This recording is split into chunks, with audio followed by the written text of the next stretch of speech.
Hello everyone, in this video we shall discuss about the media required for animal cell culture.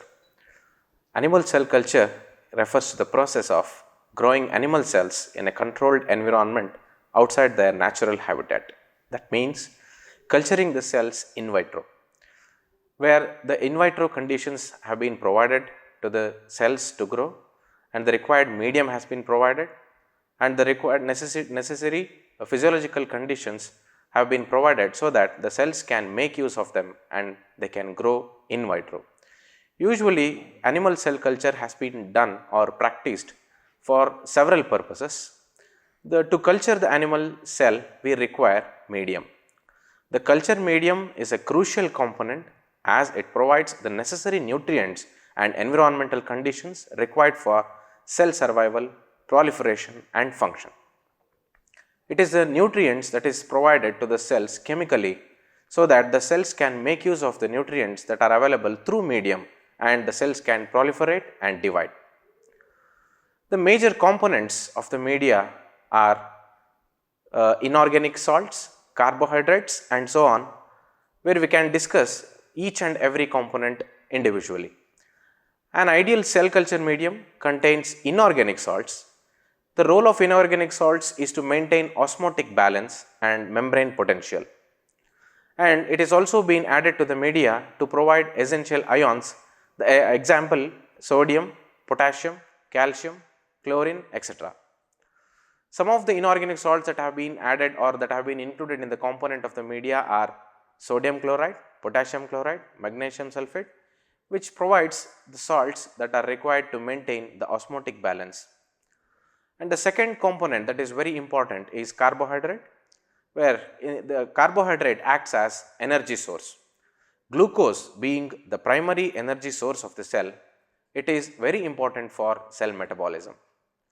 Glucose is very crucial in ATP production, which is the energy currency, and some media also use galactose, fructose or maltose depending on the cell type.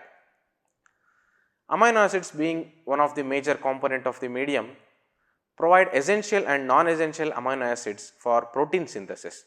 Proteins, as we know, it is the building blocks of the cell. It helps in cell proliferation. So, amino acids are the building blocks of the protein, hence amino acids have been added to the media.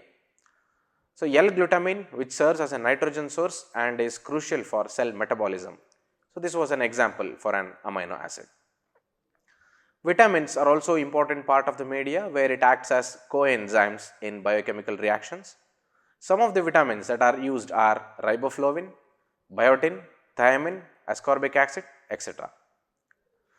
Proteins and peptides are also the major components of media which supports cell attachment and growth.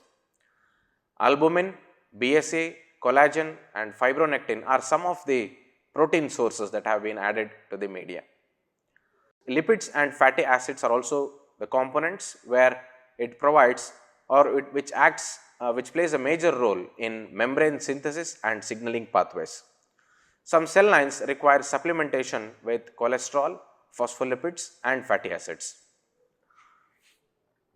Growth factors being epidermal growth factor, insulin and transforming growth factor are some of the growth factors which are added to the media, where epidermal growth factor stimulates the cell growth, insulin regulates the glucose metabolism, transforming growth factor influences differentiation. These growth factors are added based on necessity and the type of the cell that are being cultured. Buffering systems include addition of HEPS and sodium bicarbonate. Sodium bicarbonate and HEPS acts as buffer where it controls the change of the pH in the medium.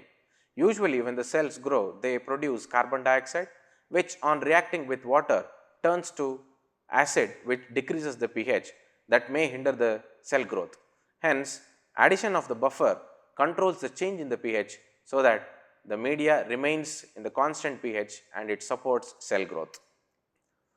Antibiotics and mycotics are also the components of the media where they are added to control the unwanted microbial growth.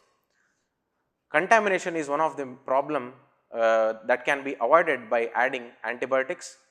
They are used to prevent bacterial, fungal or mycoplasma contamination. Some of the antibiotics that are added to the media are amphotericin, penicillin, etc. Serum being the major component of the media, it supplies hormones, growth factors, and it also supports attachment. It helps cells proliferate and differentiate. Serum being added to the media, it also has some of the disadvantages. So, it can act as a toxin after a certain period of time, and batch to batch variability and risk of contamination is more when serum is added. So, types in media, there are several types. Two major types are natural media and synthetic media. Natural media is derived from natural sources, example plasma, serum, tissue extracts, etc. They are rich in nutrients, but they are variable in composition. The composition is unknown when it comes to the natural media.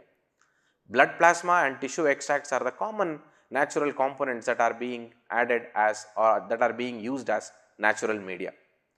In the synthetic media, it is chemically defined and the composition is well known, and it provides consistent results and reduces contamination risk.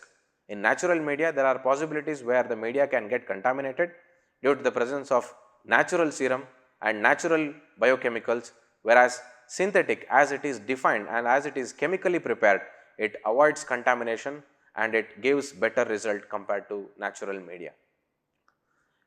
In synthetic media, there are several types where serum containing media is one of the type of synthetic media which contains FBS or other animal sera and widely used but suffers from variability. Serum free media, it eliminates issues related to batch variation and contamination and often supplemented with growth factors, amino acids and proteins. Serum free media is usually easy to maintain and it will not turn toxic soon. Protein free media is also one of the type of synthetic media where proteins are not added. So, no proteins, only essential nutrients are added in protein free media, and it helps in downstream processing and protein purification. In case if any enzymes or products are being produced by animal cell, then protein free media is concentrated and used more. Chemically defined media contains all the known ingredients and it is used for specific cell lines requiring precision. There are certain commonly used media.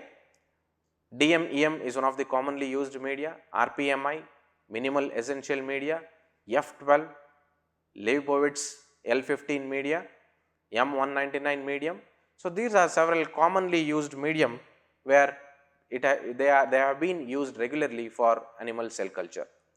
So, biopharmaceutical production, stem cell research, tissue engineering, toxicity and cancer research are the area where animal cell culture media is used and applied. Thank you.